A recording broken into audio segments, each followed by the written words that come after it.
এটা হচ্ছে গের। মঙ্গোলিয়ান যাযাবররা এরকম গেরেই বসবাস করেন দীর্ঘকাল ধরে।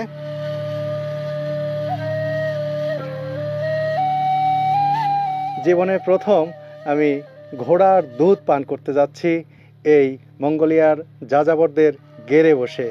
দেখি কেমন, একটু ট্রাই করে দেখি।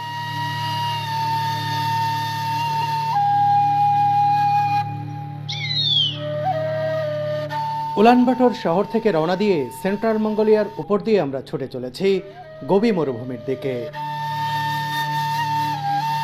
পথের ধারে যাযাবরদের গের ক্যাম্প আর ঘোড়ার খামার দেখে মুগ্ধ হয়েছে। ঘোড়ার দুধ সংরক্ষণ পদ্ধতি দেখে আর কিছুটা পরখ করে সঞ্চয় করেছি অদ্ভুত অভিজ্ঞতা। জীবনে প্রথম গের দেখলাম। বিস্তীর্ণ সবুজের বুক চিরে বয়ে চলা এই পথে চলতে চলতে আমরা দেখেছি অদ্ভুত একটি মরু শহর। মধ্যাহ্নভোজে মঙ্গোলিয়ান মজার খাবার খেয়ে হয়েছি তৃপ্ত। এই যে ল্যাম্ব, এরা ল্যাম্ব অনেক খেয়ে থাকে। তাদের প্রধান খাবারই মাংস, আমি যতদূর শুনেছি। ল্যাম্বটা হচ্ছে বেস্ট। গোবিকে বলা হয় শীতল মরুভূমি। রহস্যময় এই মরুভূমিতে টানা 1 সপ্তাহ অবস্থান করে এর অপার সৌন্দর্য উপভোগ করেছি আর কুড়িয়ে এনেছি অজানা গল্প। সাগান সুভার্গা অদ্ভুত ভূমিরূপের কারণে গোবি মরুভূমির এই জায়গাটিকে বলা হয় এজ অব দ্য ওয়ার্ল্ড বা দুনিয়ার শেষ প্রান্ত। দীর্ঘপথ পাড়ি দিয়ে কিভাবে সাগান সুভার্গায় এসে পৌঁছলাম সেই গল্পই তুলে ধরব আজকের এই ভিডিওতে।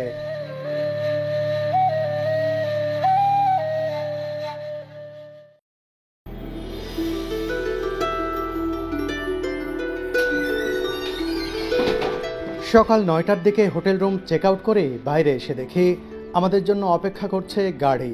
ঝকঝকে এই গাড়িতেই আজ আমরা রওনা দিচ্ছি গোবি মরুভূমির উদ্দেশ্যে। সবকিছু গুছিয়ে নিয়ে ড্রাইভার ভাই উঠে পড়লেন গাড়িতে। শুকবাতার স্কোয়ার পেরিয়ে আমরা এগিয়ে যেতে থাকলাম উলানবাটর শহরের ভেতর দিয়ে। এই শহরে ট্রাফিক জ্যাম অনেক বেশি, তবে আজ সকালে রাস্তা বেশ ফাঁকা দেখছি। মাঝে মাঝে শুধু দাঁড়াতে হচ্ছে সিগন্যালে।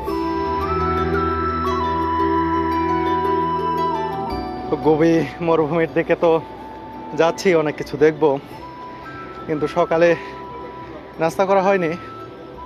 ব্রেকফাস্ট কমপ্লিমেন্টারি ছিল, কিন্তু ঘুমিয়েছে একটু বেশি, সে কারণে আজকেও আমরা হোটেলে নাস্তা করতে পারিনি। তো এখানে যাওয়ার পথে, শহর থেকে বের হওয়ার আগেই এখানে 7-Eleven রয়েছে। 7-Eleven আপনারা চিনে থাকবেন যারা থাইল্যান্ড, চায়নায় ঘুরেছেন। 7-Eleven-এ সব ধরনের খাবার পাওয়া যায়।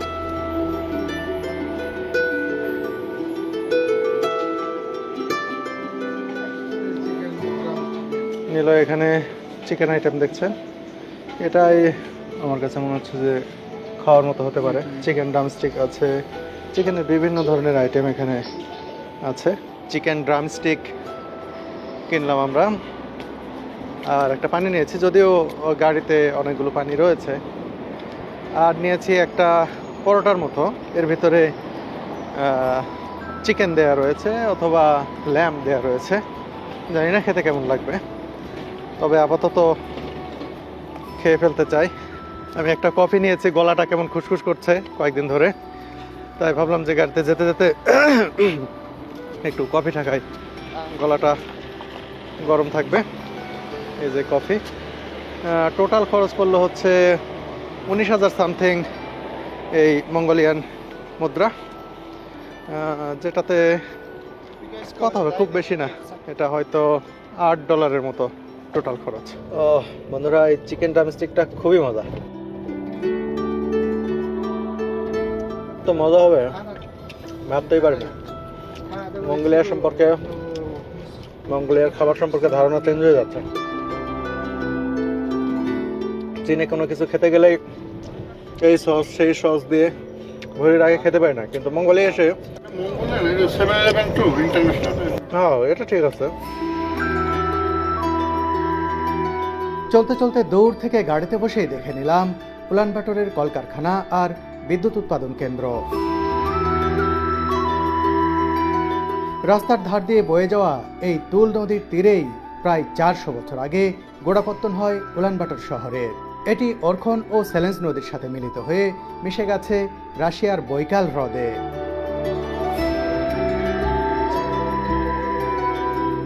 ধীরে ধীরে মঙ্গোলিয়ার রাজধানী শহর উলানবাটর পার হয়ে চলে এসেছি। আমাদের গাড়ি এগিয়ে চলেছে সেই গোবি মরুভূমির দিকে। আজকে আমরা 420 কিলোমিটার পথ অতিক্রম করব এই গাড়িতে। দেখব মঙ্গোলিয়ার অপার সৌন্দর্য।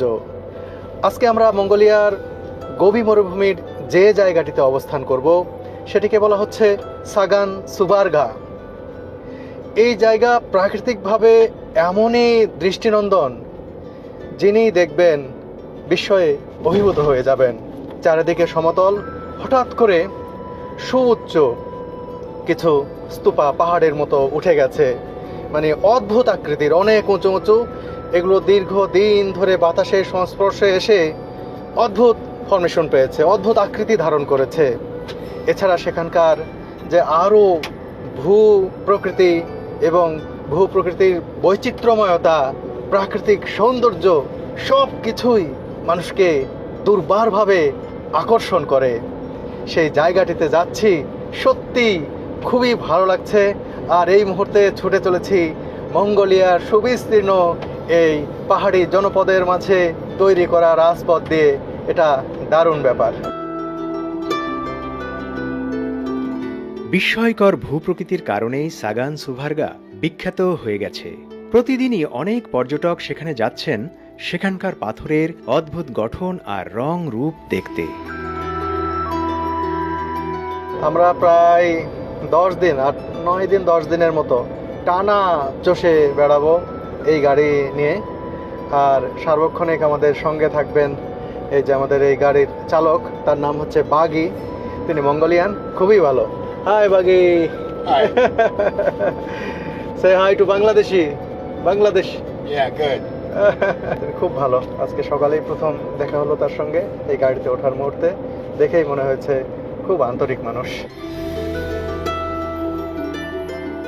এবার দেখতে পাচ্ছি চেঙ্গিস খান বিমানবন্দর। আমরা বেজিং থেকে মিয়াট মঙ্গোলিয়ান এয়ারলাইন্সের ফ্লাইটে এই বিমানবন্দরেই অবতরণ করেছিলাম। তবে রাত হওয়ায় তখন আশপাশের কোনো কিছুই দেখতে পাইনি।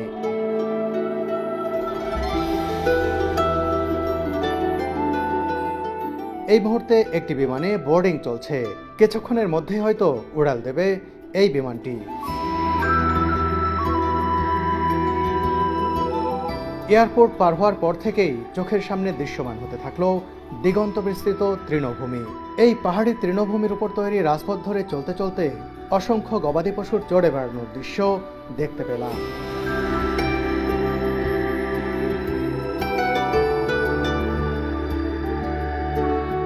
এক অদ্ভুত ভূ প্রকৃতি। এখানে পাহাড়গুলোতে কোনো গাছ দেখছি না, কিন্তু ছায়া দিচ্ছে মেঘ। গাছের ছায়া পাবে না কেউ এখানে, ঠিক এই এখন যে জায়গায় রয়েছি। কিন্তু দেখুন মেঘগুলো কত সুন্দরভাবে সুবিস্তীর্ণ এলাকা জুড়ে ছায়া দিচ্ছে কিছুক্ষণ পর পর। এই যে দেখুন মেঘের ছায়া পড়ে আছে, এ পর্যন্ত বুঝতেই পারছেন। আবার ওই যে ওপারে রোদ। আসলে মেঘ এখানে যেন সামিয়ানার মতো কাজ করছে কিছু দূর পর পর। প্রকৃতির এই নির্মল রূপ, এই বৈচিত্র্য সত্যিই ভালো লাগছে। এখানে দেখুন পথের ধারে গাড়ির ব্যাগ ডালা খুলে বসিয়ে দিয়েছে চা কফির দোকান। চলার পথে এমন দোকানে চা খেতে পারলে মন্দ হয় না।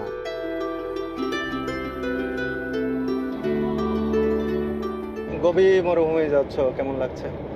অনেক ঘুরেছি, কিন্তু এখন পর্যন্ত কোনো মরুভূমিতেই পা রাখিনি। তো এটাই আমার প্রথম কোনো মরুভূমি দর্শন হবে। আর সেটা যদি গোবি দিয়ে শুরু হয়, এটা একটা দুর্দান্ত ব্যাপার। এটা এশিয়ার সবথেকে বড় মরুভূমিগুলোর মধ্যে একটি, এবং সবথেকে ইউনিক এবং সুন্দর মরুভূমিগুলোর মধ্যে একটা। এবং এখানে আপনার অন্যান্য মরুভূমিতে যেরকম বৈচিত্র্য দেখা যায়, তার থেকে এখানে বৈচিত্র্য অনেক বেশি। বিশেষ করে এখানে ব্যাকটেরিয়া ক্যামেল নামে এক ধরনের বিশেষ ধরনের উট দেখতে পাওয়া যায়। এছাড়াও এখানে প্রায় শীতে টেম্পারেচার -40-50-তে চলে যায়, যেটা অন্য কোনো মরুভূমিতে হয় না। এছাড়াও এখানে যে নোমাড ফ্যামিলির বিচরণ, সেটা অন্যান্য মরুভূমিতে হয়তো বা ওইভাবে পরিলক্ষিত হয় না। তো সব মিলিয়ে গোবি দর্শন একটা আমার স্মৃতিতে অমর হয়ে থাকবে এবং খুব সুন্দর স্মৃতি হিসেবেই থাকবে আশা করি। এবার নজরে আসতে শুরু করলো মঙ্গোলিয়ান যাযাবরদের ঐতিহ্যবাহী গেরগুলো। বহুকাল ধরেই তারা এমন বিশেষ তাঁবুঘরে বসবাস করে আসছেন, যাকে স্থানীয়ভাবে গের বলা হয়। প্রত্যেকটি গের ক্যাম্পের সাথেই একটি করে ঘোড়ার খামার রয়েছে, তাই তো আশপাশের চারণভূমিতে অনেক ঘোড়া দেখতে পাচ্ছি। আসলেই মঙ্গোলিয়ান যাযাবরদের যে বসতিগুলো দেখছি, রাস্তার দুই পাশে তাঁবু করে তারা থাকেন, আর বসতির পাশেই অনেক গবাদি পশু দেখতে পাচ্ছি।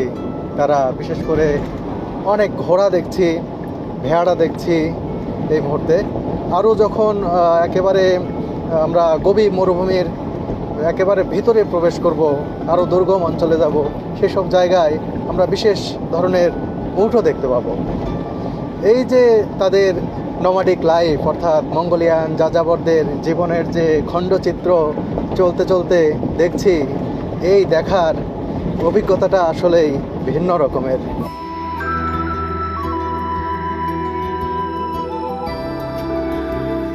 মঙ্গোলিয়ার উঁচু নিচু পাহাড়ি তৃণভূমির উপর সর্পিল আকৃতির এই পথ আমার কাছে রীতিমতো বিস্ময়কর লাগছে। পথটা যেন মিলিয়ে গেছে কোনো এক অসীম দিগন্তে।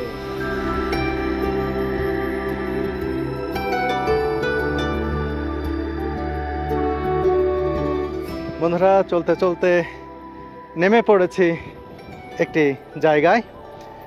এটি সেন্ট্রাল মঙ্গোলিয়ার মধ্যে পড়েছে। নেমেছি, এই যে দেখছেন মঙ্গোলিয়ার নোমাডদের তাঁবু দেখতে পাচ্ছি। এটাকে তারা গের বলে থাকে, কেউ কেউ গারো বলে থাকেন। তো এই গের দেখে এবং এদের এখানে যে অনেক ঘোড়া রয়েছে, ঘোড়ার ফার্ম রয়েছে, ঘোড়া পালন করছে তারা, এটা একটু আমি নিজে দেখতে চাই, কাছে থেকে আপনাদেরকে দেখাতে চাই।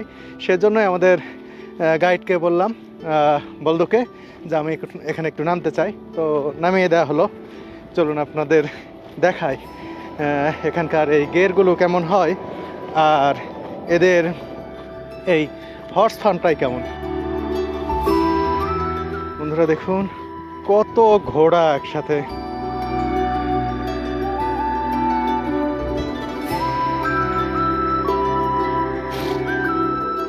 অনেক ঘোড়া, এখানে ঘোড়ার বাচ্চাও দেখতে পাচ্ছি। আবার তেজি দেখুন, ওই যে কালোটা, কি বিশাল এক একটি ঘোড়া। একেবারে বড় বড় ঘোড়া এখানে পালন করা হচ্ছে। কখনো মেঘ, কখনো রোদ, দারুণ লাগছে। আর রয়েছে একটা শীতল শীতল বাতাসের ঝাপটা। কিছুক্ষণ আগেও মেঘের ছায়ায় ছিল এই জায়গাটি, হঠাৎ করে মেঘ সরে গেল, সূর্য আলো দিতে শুরু করলো। তারা সব ঘোড়া বিক্রির জন্য পালন করেন না। বড় ও তেজি ঘোড়াগুলোকে তারা নাদাম সহ বিভিন্ন উৎসবে ঘোড়দৌড় প্রতিযোগিতায় ব্যবহার করে থাকেন। তাদের খামারে কিছু ঘোড়া থাকে মালামাল পরিবহনের জন্য। যাযাবরেরা যেহেতু কিছুদিন পর পর এক জায়গা থেকে আরেক জায়গায় স্থানান্তর হয়ে থাকে, তাই তাদের গের ক্যাম্প সহ অন্যান্য মালামাল পরিবহন করে থাকে ঘোড়াগুলোই। এছাড়া ঘোড়াগুলো যথেষ্ট দুধও দিয়ে থাকে। আমরা ঘোড়ার দুধ পান করি। Really? Yeah, it's really. We can check out and drink some milk inside this kid. বন্ধুরা, বলদু বলছেন যে তারা হর্স মিল্ক এখানে সংগ্রহ করেন এই খামার থেকে, এবং এই হর্স মিল্কও তারা বিক্রি করে থাকেন। তারা বলছেন যে এই গের তো দেখবই, এর গেরের ভিতরে নাকি হর্স মিল্ক রয়েছে। আমাকে বলছে তুমি ট্রাই করতে চাও? অবশ্যই। এটা হচ্ছে গের। মঙ্গোলিয়ান যাযাবররা এরকম গেরেই বসবাস করেন দীর্ঘকাল ধরে। তারা একটি জায়গা থেকে আরেকটি জায়গায় চলে যান তাদের গবাদি পশু নিয়ে, যেখানে নিয়ে যান তৃণভূমির এক পাশে এরকম গের স্থাপন করেন, গবাদি পশু চড়ান। সেখানকার ঘাস যখন শেষ হয়ে যায় তখন তারা আরেকটি জায়গা বেছে নেয়। এভাবেই কিন্তু বহুকাল ধরে মঙ্গোলিয়ার যাযাবররা তাদের জীবন চালিয়ে আসছেন। তাদের গেরে প্রবেশ করলাম। দেখুন কি চমৎকার একটি জায়গা, খুবই সুন্দর তাঁবু। তারা এই যে ঘোড়া বা যে গবাদি পশু পালন করেন এগুলো তারা দেখভাল করেন। আর তিনি সম্ভবত মালিক। Is he the owner of the ger? ও, তিনিও মালিক নয়, তিনি এটা দেখাশোনা করেন। দেখুন, ও is this milk? Yeah, horse Milk, horse milk. Erk. এখানে এসে দেখি যে তিনি হর্স মিল্ক পান করছেন।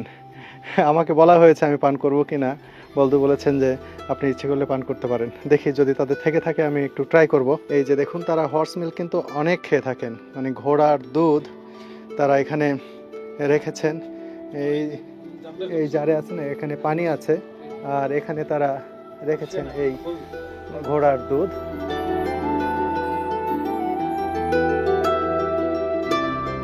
এবার আমার জন্য বাটিতে ঘোড়ার দুধ দেয়া হচ্ছে। আমি অল্প একটু চাইলাম, কিন্তু তারা বাটি ভরিয়ে দিলেন। বাটি ভরে দুধ পান করতে দেওয়া মঙ্গোলিয়ান যাযাবরদের ঐতিহ্য। তারা কখনোই হাফ বাটি বা অপূর্ণ বাটি অতিথিকে দেন না। What is this?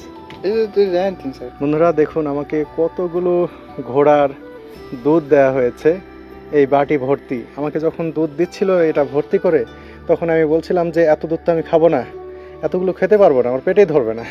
তখন বলছে এখানে আধা বাটি বা বাটি না ভরিয়ে দেওয়ার কোনো নিয়ম নেই। মঙ্গোলিয়ান যাযাবরদের বাসায় কেউ গেলে অতিথিকে তারা এই বাটি ভর্তি করে এই ঘোড়ার দুধ তারা দেবেন, এবং সে অতিথি যে এটা পুরোটা খেতে হবে তা না। তারা বারবার বলছে যে তাদের নিয়ম এটা ভর্তি করে দেয়া, কিন্তু অতিথি অল্প একটু খেয়েও রেখে দিতে পারে, তাতে তারা মাইন্ড করেন না। আমি অবশ্য এটা পুরাটা খেতে পারবো না, তবে আমি দেখতে চাই জীবনে প্রথম আমি ঘোড়ার দুধ পান করতে যাচ্ছি এই মঙ্গোলিয়ার যাযাবরদের গেরে বসে। দেখি কেমন, একটু ট্রাই করে দেখি। অন্যরকম, আমাদের গরুর দুধ যেরকম খায় সেই রকম নয়, কেমন একটা নোনতা, এক ধরনের ঝাঁঝ রয়েছে, ভিন্ন একটা টেস্ট। আর একটু খাই, একটা স্মেল রয়েছে যেটা খুব ভালো লাগছে না, কিন্তু নতুন অভিজ্ঞতা হচ্ছে যে ঘোড়ার দুধ খাচ্ছি, ঘোড়ার দুধের কেমন টেস্ট হয় সেটা বুঝতে পারছি। আপনাদেরকে যেটা বলতে পারি এটা স্বাভাবিক নয়। আমরা গরুর দুধ যেটা খাই বা ছাগলের দুধ অনেকেই খেয়ে থাকেন, সেটা যেমন খুবই সুস্বাদু হয়ে থাকে, এটা ততটা সুস্বাদু আমার কাছে লাগছে না। কিন্তু পুষ্টির দিক থেকে কতদূর কি আমি এটি কিন্তু জানি না। এটা তারা অনেকেই এই দুধ তারা খেয়ে থাকে সারা বছর, এবং তারা এটি বিক্রিও করে থাকে। Thank you, thank you. এর ভেতরে কিন্তু টেলিভিশনও রয়েছে, তারা টিভিও দেখে থাকেন। আবার যোগাযোগের জন্য দেখুন ওয়্যারলেস আছে, সব জায়গায় মোবাইল নেটওয়ার্ক এখানে কিন্তু নেই। এখানেই তারা রাতে ঘুমিয়ে থাকেন, এরকম খাট রয়েছে, সুন্দর সব মিলিয়ে।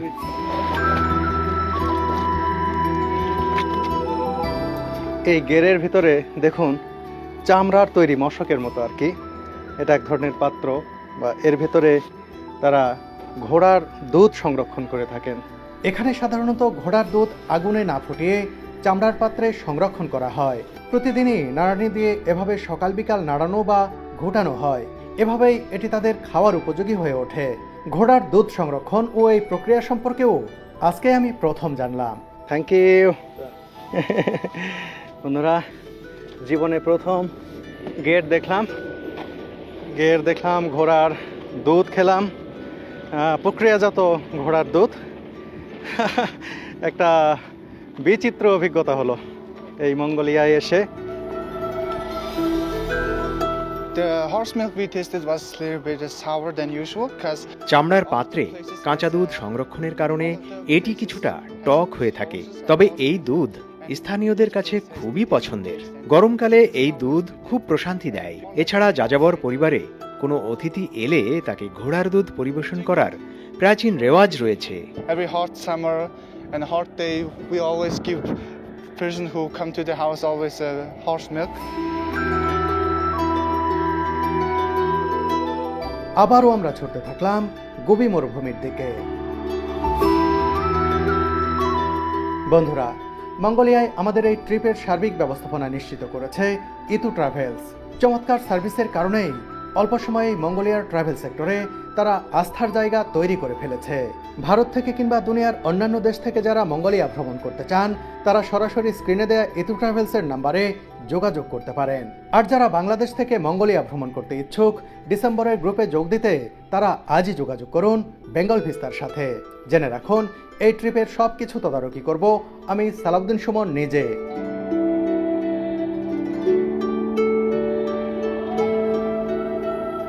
মঙ্গোলিয়ার ভিডিও প্রকাশের পর থেকেই অনেকেই কাজের ভিসার ব্যাপারে জানতে বেঙ্গল ভিস্তার নাম্বারে ফোন করছেন। সবার অবগতির জন্য জানাচ্ছি, আমরা দুনিয়ার কোনো দেশেই কাজের জন্য লোক পাঠাই না বা কাজের ভিসাও করি না। সুতরাং যারা পর্যটক হিসেবে মঙ্গোলিয়ার অপার সৌন্দর্য ও ইতিহাস ঐতিহ্য দেখতে চান, শুধু তারাই আমাদের সঙ্গে যোগাযোগ করুন। এখানেও গরু পালন করা হয় ভালোই। তৃণভূমিতে লাইন ধরে গরুর পালের এগিয়ে চলার দৃশ্যটি দারুণ লাগলো। মঙ্গোলিয়ার বিশেষ প্রজাতির ব্যাকটেরিয়াল ক্যামেলগুলো নজরে পড়ছে মাঝে মাঝেই। এই উটগুলোর পিঠের চেহারা আমার কাছে বেশ অদ্ভুত লাগে।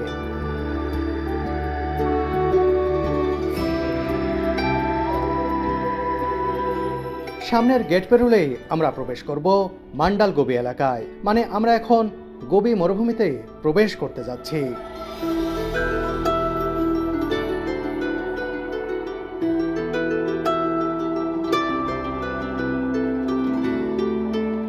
চলতে চলতে আমরা গোবি মরুভূমিতে অবশেষে প্রবেশ করেছি।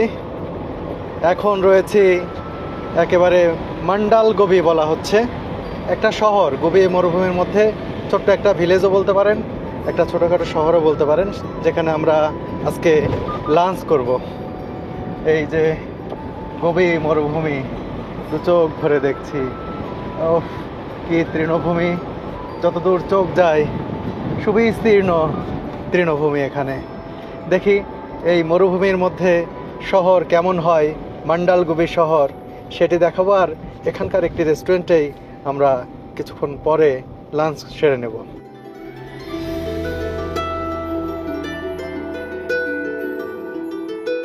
ধীরে ধীরে আমরা প্রবেশ করছি মান্ডাল গোবি শহরে। মরুভূমিতে গড়ে ওঠা এই শহরটি আমার কাছে একেবারেই ব্যতিক্রম লাগছে।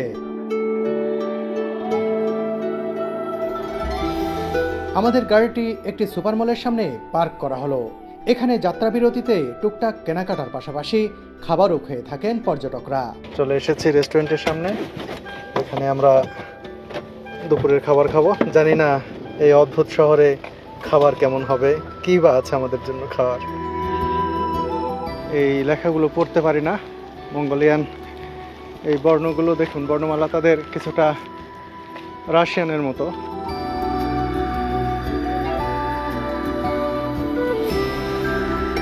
এই সুপার মল কত বড় দেখুন, এখানে মোটরসাইকেল পর্যন্ত বিক্রি হচ্ছে।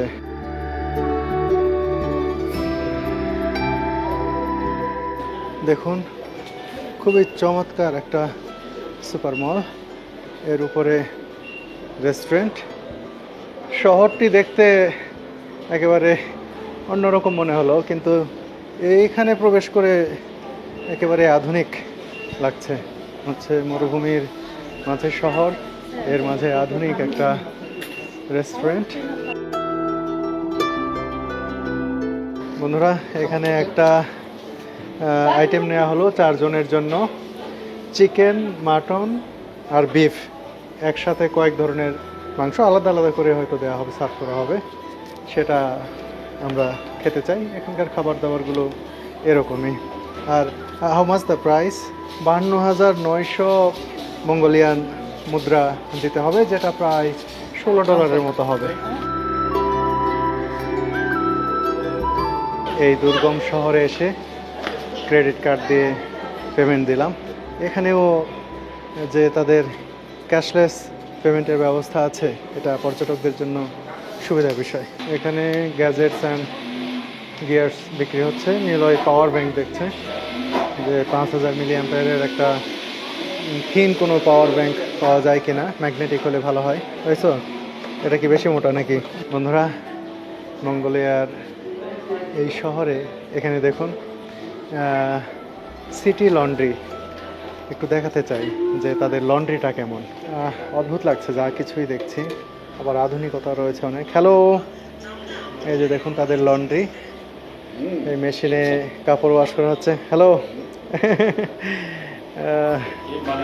এই যে দেখুন মেশিনে কাপড় পরিষ্কার করা হচ্ছে। এই শহরের মানুষেরা এখানে কাপড় চোপড় দিয়ে যান, আর বড় বড় এই মেশিনগুলোতে তারা কাপড় পরিষ্কার করে সেগুলো আবার দিয়ে থাকেন। আধুনিক বিশ্বে যে সুযোগ সুবিধাগুলো রয়েছে, মঙ্গোলিয়া এসেও সেই সুযোগ সুবিধাগুলো দেখতে পাচ্ছি, এটা খুব ভালো লাগছে।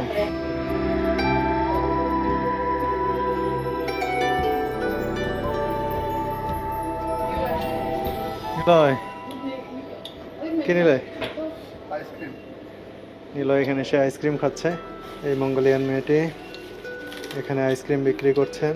আইসক্রিম ছাড়াও এখানে বিভিন্ন ধরনের চা বিক্রি করা হয়। দেখুন এই সব ফুলের নির্যাস দিয়ে তারা চা বিক্রি করেন।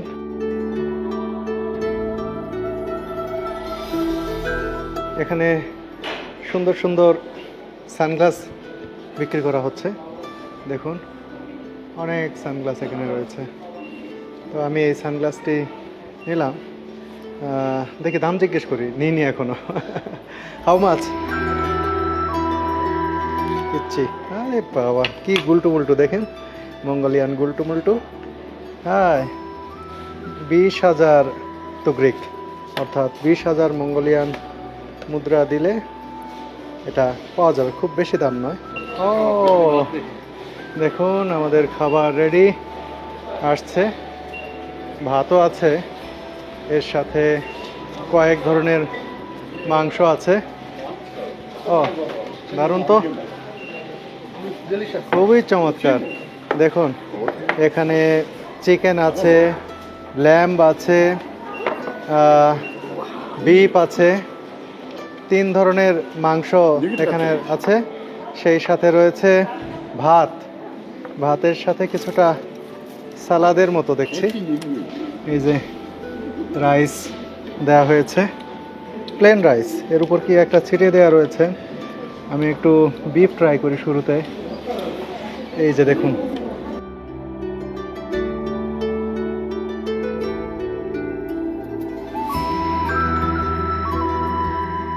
কিছুটা ভিন্নভাবে প্রসেস করা, এক ধরনের সস দেওয়া রয়েছে, তবে এটার ফ্লেভারটা ভিন্ন রকম, খেতে খারাপ লাগছে না। মঙ্গোলিয়া এসে এটাই বললাম যে মঙ্গোলিয়া খাবারগুলো আর যাই হোক খেতে কোনো সমস্যা হচ্ছে না। এই যে বিফ দেখুন, খুব সুন্দরভাবে প্রসেস করা হয়েছে। আর সাথে রাইসটা খুব মজা লাগছে। আর দেওয়া হয়েছে গ্রিন টি। আমার গলাটা একটু খুসখুস করছিল গত কয়েকদিন ধরেই, মঙ্গোলিয়া যেদিন আসি সেদিন থেকেই, এ কারণে আমি একটু চা বেশি খাচ্ছি। এখানে খাওয়ার সময় গ্রিন টি পেয়ে ভালো লাগছে। চিকেনটা বেস্ট। নিলয় বলছে চিকেন বেস্ট। ল্যাম্বো চিকেনে যে একটা যে সসটা দিছে না, এই সসের কারণে একেবারে সেরা। চিকেনটা দুর্দান্ত। এই যে চিকেন দেখুন, এক ধরনের সস দেওয়া হয়েছে মিষ্টি মিষ্টি, কিন্তু খেতে দারুণ লাগছে। সব খাবারই খুবই মজা। দেখুন কতগুলো খাবার, আমরা 4 জন খাচ্ছি। এটা 52,000 তুগরিক দাম। 52,000 তুগরিকে হয় $16 মতো। তো $16 আর কত হয়, 2,000 টাকাই না। তো সেটা দিয়ে এতগুলো খাবার আর এত মানে মাংস, ল্যাম্ব রয়েছে, বিফ, চিকেন, এছাড়া রাইস।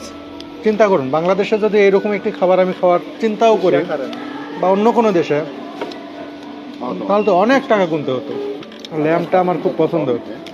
এই যে ল্যাম্প, এরা ল্যাম্প অনেক খেয়ে থাকে। তাদের প্রধান খাবারই মাংস, আমি যতদূর শুনেছি।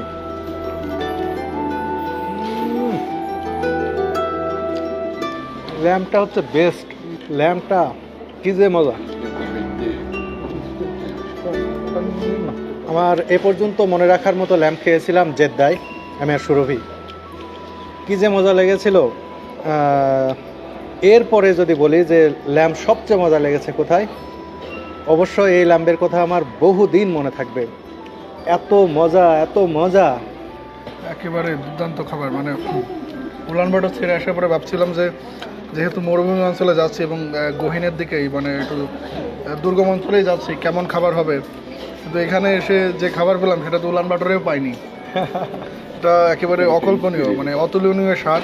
বিশেষ করে ল্যাম্ব এবং চিকেন, এটা কি বলবো, একটা ক্রিমি চিকেন। হ্যাঁ, খুবই দুর্দান্ত। এই যে একটা ক্রিম দিচ্ছে, খুবই দুর্দান্ত এই ক্রিমটার টেস্ট। এবং চিকেনটাও একদম ফ্রাই করে দিয়েছে, ক্রিস্পি, দুর্দান্ত স্বাদ।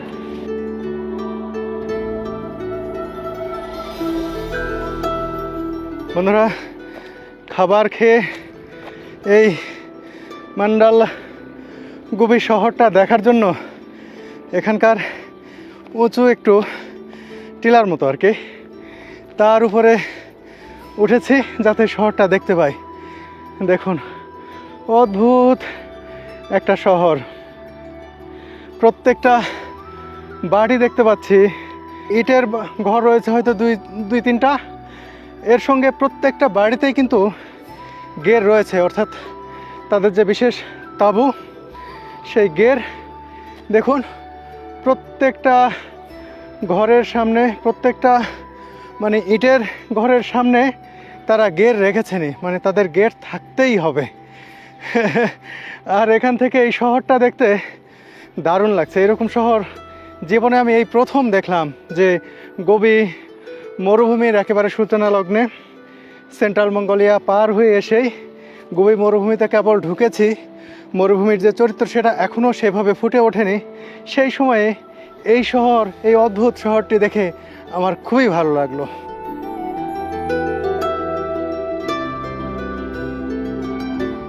এই সময়ে গোবি মরুভূমির এই জায়গাটি এত সবুজ লাগছে, এত ঘাস, মনে হচ্ছে কার্পেট বেছানো রয়েছে, সবুজ কার্পেট বেছানো রয়েছে এই মরুভূমির উপরে।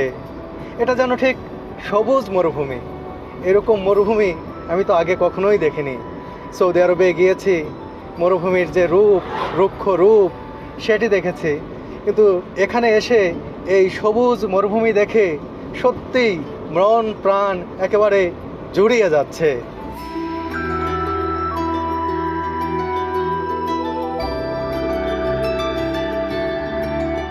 এবার পাকা রাস্তা থেকে গোবি মরুভূমির অফ রোডে নেমে পড়লো আমাদের গাড়ি। এমন মরুপথে চলার অনুভূতিই অন্যরকম। বন্ধুরা, পাকা রাস্তা থেকে এই যে অফ রোডে চলছি, এটাও দারুণ একটা অভিজ্ঞতা। আর বেশি সময় লাগবে না, আশা করছি 20 মিনিটের মধ্যেই আমরা পৌঁছে যাব আমাদের গন্তব্যে, যেখানে গেলে আমরা দেখতে পাবো, এই যে দেখতে পাচ্ছেন যে বিস্তীর্ণ প্রায় সমতলের মতো এইরকম জায়গা থেকে হঠাৎ করেই দেখবেন যে অনেক উঁচু উঁচু পাহাড়ের মতো হয়ে গেছে, যেগুলো বহু বছর ধরে বাতাসের সংস্পর্শে এসে এক নান্দনিক রূপ ধারণ করেছে। এই পথে কখনো কখনো কিছুটা ঝাঁকি লাগলেও ব্যাপারটা মন্দ লাগছে না।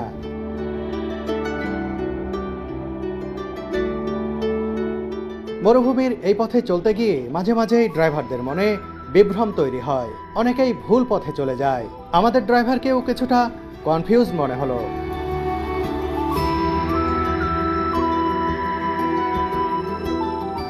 어렵던 문어. 어렵지 뭐. বাইরতা। গাড়ি থামিয়ে মঙ্গোলিয়ান নারীরা আন্তরিকভাবেই বাতলে দিলেন সাগানসুভার্গার পথ।